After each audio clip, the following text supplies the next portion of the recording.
Morgan, I'm going to bring you in. Get ready. 3, 2, 1. Okay. Morgan, how goes the battle? Oh, it's been interesting. We've never met before. We've spoken, not even spoken, briefly. We've texted. So I know nothing of you. I know nothing of what's going on.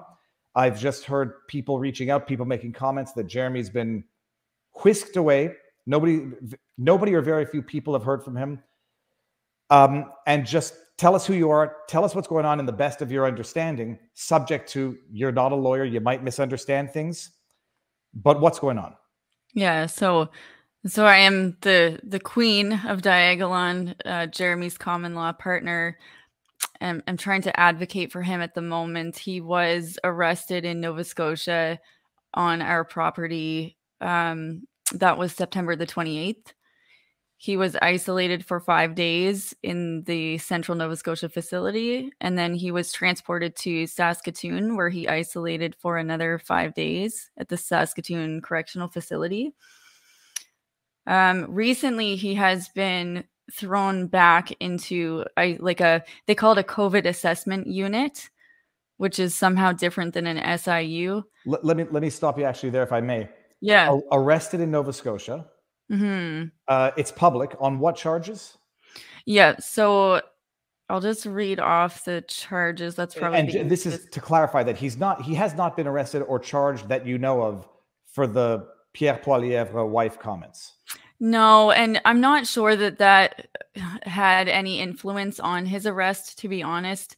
I believe, from what it sounds like, the warrant was extended Canada-wide a couple weeks prior to those comments being made. So he was charged with 1 count of assault, pointing a firearm, using a restricted weapon in a careless manner, and mischief. Yeah. Do you know when those charges were? The warrant was extended to Canada-wide. Do you know when those charges were issued and what they related to, or what they relate to? Yeah, I'm just reading. I believe that the report started in March of this year, shortly after Jeremy and I were both arrested for protesting near the chief medical health officer's home. Yeah, I think Jeremy talked about that on the stream about a number of people protesting across the street. Nobody, according to Jeremy, doing anything violent, whatever, and you guys were picked up and arrested. Right. Yeah, it was a peaceful protest. Okay, so he's arrested in Nova Scotia. And what happens, to the best of your knowledge, after he's arrested in Nova Scotia? Yeah, so on Canada-wide warrants, the other provinces, from what I understand, they have 6 days to collect the inmates and transport them. So on day 5, he was transported to Saskatoon, where he was kept in remand and remains in remand. And he had a bail hearing on October 7th. All I can say is that he was denied bail. Okay. When he was detained in Nova Scotia, do you know under what terms? What was it like? I don't want to put words in your mouth. Yeah. So because he is refusing the COVID-19 PCR or rapid testing, the genetic testing, he was in solitary confinement, not permitted showers or trips outside of his cell. I'm not even sure if that's legal according to Bill C-83 that was assented in 2019. It looks like they're supposed to get 4 hours out of their cell per day and 2 hours of meaningful human contact. 5 days of that in Nova Scotia. Now, and I'll play devil's advocate for a bit. The PCR test is the one that goes up your nose and touches your brain. Not Correct. Medically speaking. The other one, did he have an option for an antigen test or a saliva test that you know of? No, and my understanding is that they are supposed to offer a non-invasive test. Yeah. So in my opinion, this breaches the Genetic Non-Discrimination Act.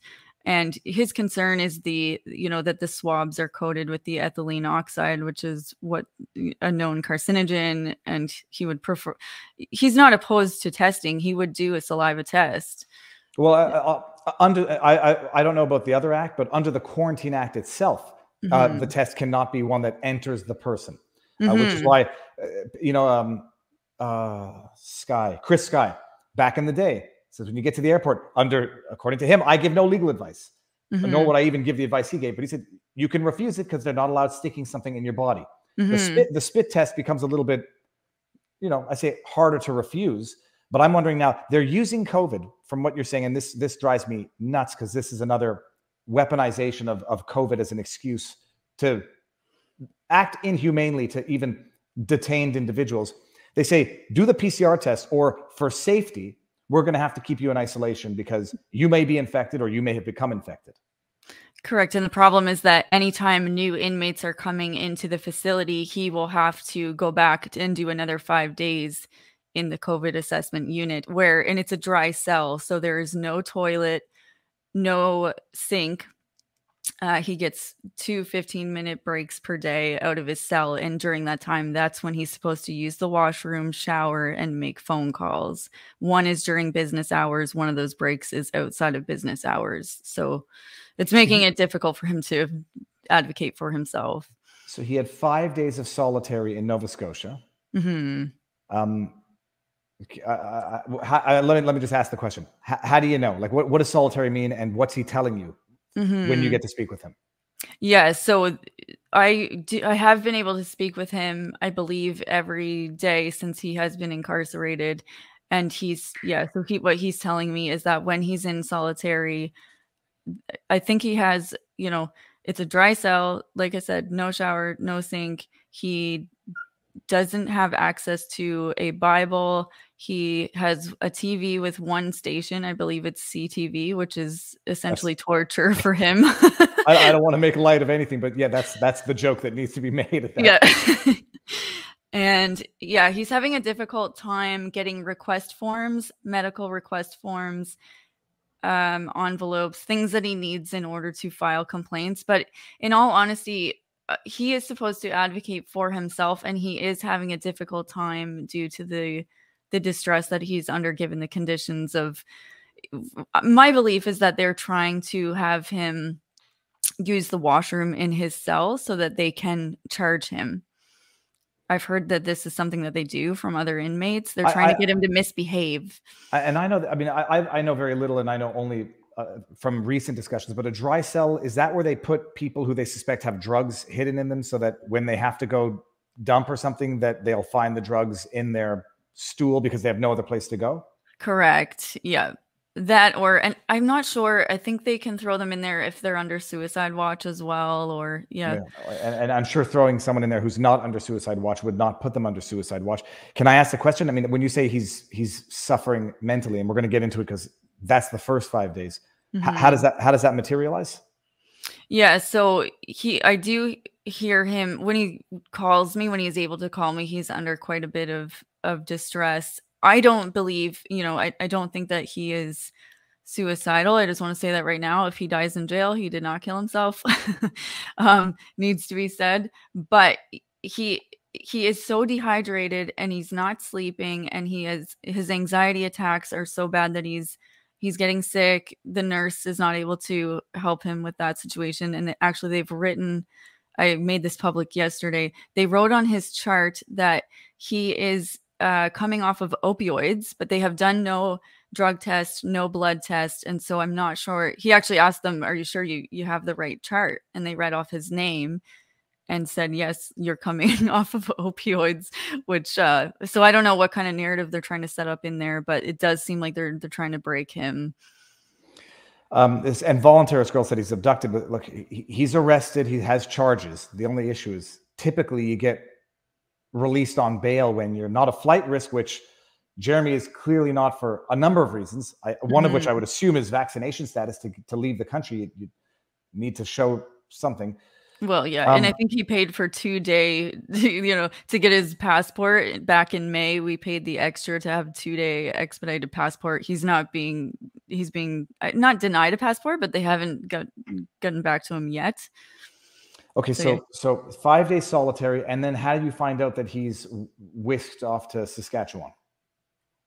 I figured that it was coming. And so when I didn't hear from him, I assumed that's what had happened. And then the next time I spoke to him, he was in Saskatoon, and now he's on his third, I believe this is day 5 of his third COVID confinement.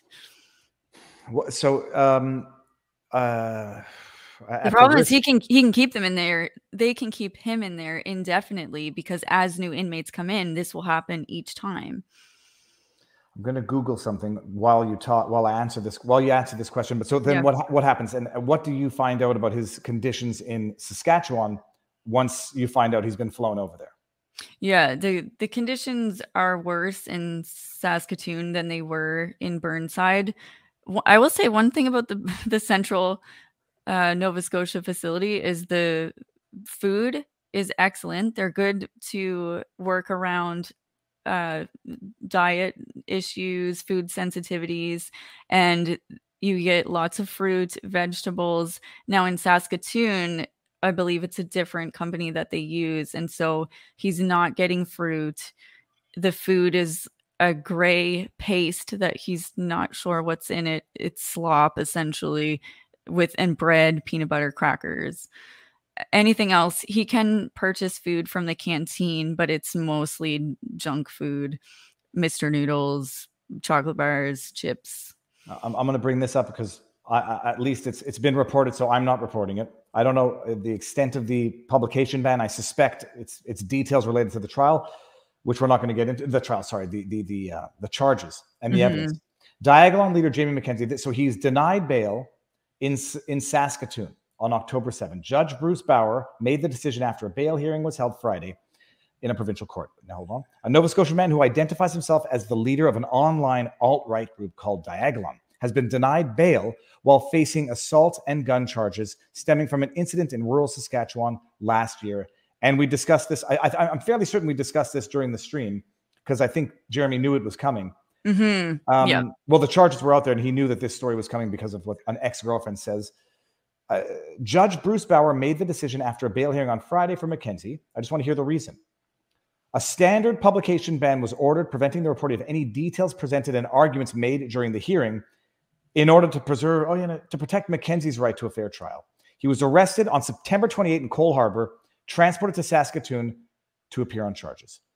They got a report of an assault, yada, yada. Okay, so this is public, harassing, intimidation, and this stuff we've all covered. So conditions in Saskatchewan. Solitary? Correct. Yeah. Is he crying on the phone? I mean, is not crying as in like pitiful? Is he a broken man? Yeah, it sounds more like a panic attacks. Previously, during his first solitary, I guess it wasn't so solitary, but he was in the dry cell with one other person, so it wasn't as bad. Now that he's so that guy must have also refused testing. Now he's just has no form of entertainment, and I was able to communicate with him they have tablets at that facility. It's quite expensive. Essentially, they extort you to speak to your loved ones. But it was a way that I could communicate with him and keep him distracted. And for some reason, that tablet, the signal is not working in his dry cell anymore. What are you doing to raise? I mean, there's going to be people out there who are going to say, play stupid games, win stupid prizes. Yeah. He's as if he's been convicted. And by the way, I'll say this for anybody out there. He could very well have already been convicted of the charges. This should still shock the conscience of anybody who considers themselves to be Canadian. But he's not even convicted yet. The problem that this could happen to literally any Canadian. That's what I want to reiterate, and that he's not the only political prisoner at the moment there. And you can be charged or accused of whatever and thrown in jail, denied bail. This literally could happen to you or your loved ones, and it should terrify all Canadians. Dry cell, from what you understand. Solitary because he refuses to take the PCR test because, from what you understand, they're not offering the saliva option, or the nasal swab, which is the one that the rapid test that everybody does to cross the border. Yeah. Who does he get to speak with and get? Visits. Stupid question to ask. Yeah, he won't be permitted visits anymore because of he could give someone the Rona. as if being vaccinated even has an effect now that we know that you can carry, transmit, and contract it anyhow. The COVID has become the excuse, but absolutely. Okay. I'm shocked. I'm shocked they didn't do this sooner because of the, the correctional officers coming in and out every day. Technically, he could get it from them. What are you doing? Let me ask another equally stupid question because I know the answer. I suspect CBC, Global News, legacy Canadian media has zero interest in what's being done to Jeremy behind bars. I think you'll be surprised. I have quite a few leftist reporters and some who flew to the bail hearing, and they expected one thing, and I think they came out feeling a very different way, and they have gained quite a bit of interest in this story. They know that he is not being treated fairly, and so even though they don't agree with his politics, we have been receiving quite a bit of help, including help from, I want to say, Jeff Leo from CBC, and Tammy Robert. I want to give her a special shout out. She was terrified of Jeremy in the beginning, and now I think she's really starting to understand what he's fighting for, why he's in there, the fact that he's a decorated veteran who fought in Afghanistan for our rights, and that's why he's so passionate.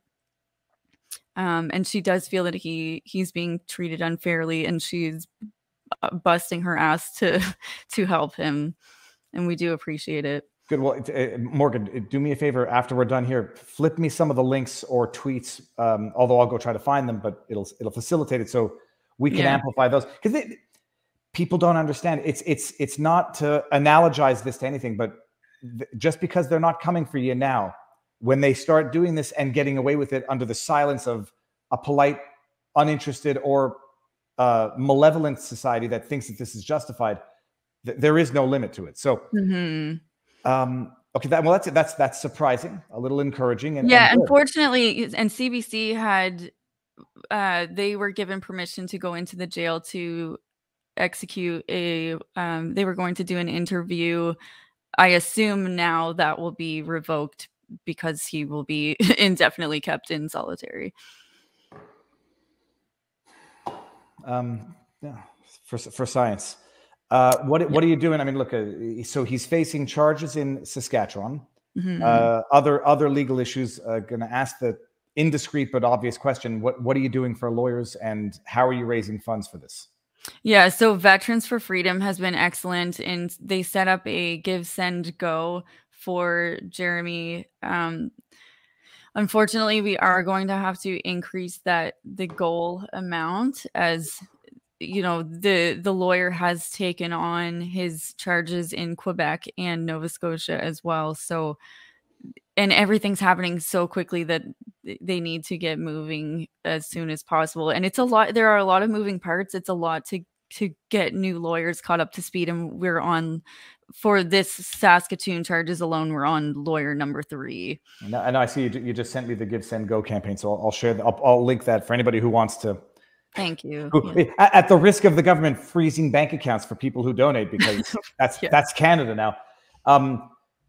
You just said something about the lawyers. Sorry. Have you noticed politics coming into play in terms of who is willing to take on this file?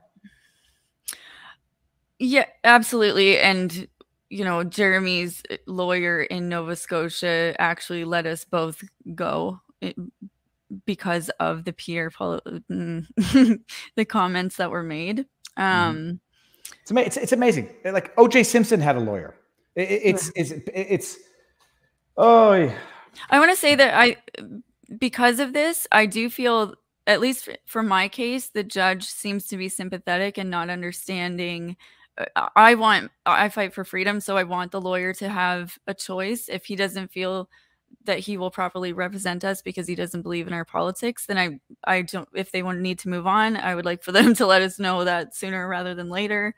And I do hope that he's properly represented and that the politics don't come into effect. I mean, they'll represent murderers, but not someone who said some careless words and choice words. And just to clarify in the chat, he's in Saskatchewan because the charges allegedly result from an alleged assault incident in Saskatchewan. It has nothing to do with the Pierre Poilievre comments, and that's why he was taken from Nova Scotia to Saskatchewan. Correct. Yeah. I do feel this is uncommon. It's not common for... He actually spoke to another inmate who had a warrant from Quebec extended Canada-wide because he shot a man and they didn't bother to come pick him up. So I think it's very uncommon for someone with these types of charges to be escorted to another province. And I think that likely political pressure came into play there. Oh, well, they did it with Tamara Litch for breach of bail conditions. Of course they're going to do it for Jeremy. Right. So it's an easier argument to make if you want to make it. So, I mean, I don't know, like, what are you doing? What's Jeremy doing? And what can people who are now watching this and maybe hearing it for the first time, what can they do to increase the spotlight, increase political pressure to maybe just treat Jeremy like a standard inmate or a human being? I think it's really key right now to reach out to the MLAs, the MPs, especially in Saskatoon, the Premier of Saskatoon. I'm not understanding. It's, you know, in Nova Scotia, he was granted bail. In Quebec, they have not extended his warrant. So why Saskatchewan? Why are they, you know, why are they pushing for this? That's what I want to know. So if people can reach out, I am working on a letter to send that people can copy paste and send out if they wish. I'm just not sure when that will be wrapped up. But I think just sharing his story and his treatment is key right now. I have started a complaint process with the ombudsman. He is supposed to advocate for himself with them as well, and he is supposed to have access to call them anytime he pleases, but because of the way that, you know, he only gets out the 2 times a day, it's very difficult for him to make those phone calls, and it's a lot to wrap up in 10-15 minutes. Okay. And Morgan, let me ask this question. How are you doing in all of this? Yeah, I'm supposed to be decorating for a Freedom Barn party. I'm very distracted. I'm not getting much sleep, but I will say I have a huge support system. I'm doing very well. I'm just trying to make sure that the proper people are contacted as soon as possible. My goal is just to get him better treatment ASAP. Okay. Thank you. So thanks for coming on. Yeah, thanks for having me. Like someone says in the chat here, let me just pull it up. And this is, you know, from my perspective, it's not that Morgan might be, you know, not that you might be lying. It's like there might be intricacies, nuances that you might not understand in law, but if what you're saying is true, it needs to stop. It's not, Jeremy could be the worst person on earth. This is not what a justice system is about. And just bear in mind that these accusations relate to alleged assault, alleged unlawful pointing of a firearm, mischief from an incident that was a long time ago. If it ever occurred, that there's a reason why people have trials, so that evidence allegations can be tested. And exactly. Pre-trial detention on this, when someone is clearly not a flight risk, well, that's one issue. And then this type of detention, because you're not the, you know, I've heard this solitary for PCR refusal. It's inhumane. And so if it's true, it's inhumane. If it's true, it needs to stop. And maybe some actual journalists, I put that in quotes, we'll get on this. But Morgan, keep in touch. Let me know what's going on. Pop back on whenever you want. And thank you. And I say stay strong. But I don't know how people deal with this. But, you know. Thanks. I appreciate it. He's at least been given an opportunity, I'll say, to testify in the public inquiry on next Friday, I believe. So that was one concern we had. We felt that he was being detained so that he would not be able to testify, but that has since changed. Is he going to be doing that virtually, I presume? Yes. They'll make sure he's got it. We'll see if he's got a connection for that. Okay. Well, and I'll be watching that at the same time. So Morgan, thank you. The world, you know, fact check, verify, and it's. You watch Chief Slowly cry. We were watching the inquiry, and former Chief Slowly's crying about the Ottawa protests. Meanwhile, your significant other is in solitary, you know, apparently indefinitely for extended period of time in pretrial detention. This is the new Canada, and it's not acceptable. Yeah. And if anyone, I know that this is very controversial. I'm an open book. If anyone ever has any questions, I'm pretty backed up on my messages, but I do eventually get back to you. And if there's any issues, I have no problem answering questions. All right. Excellent. Thank you. We'll keep in touch. Thank you. All right. Have a good day. All right. You too. Cheers. Right, bye-bye.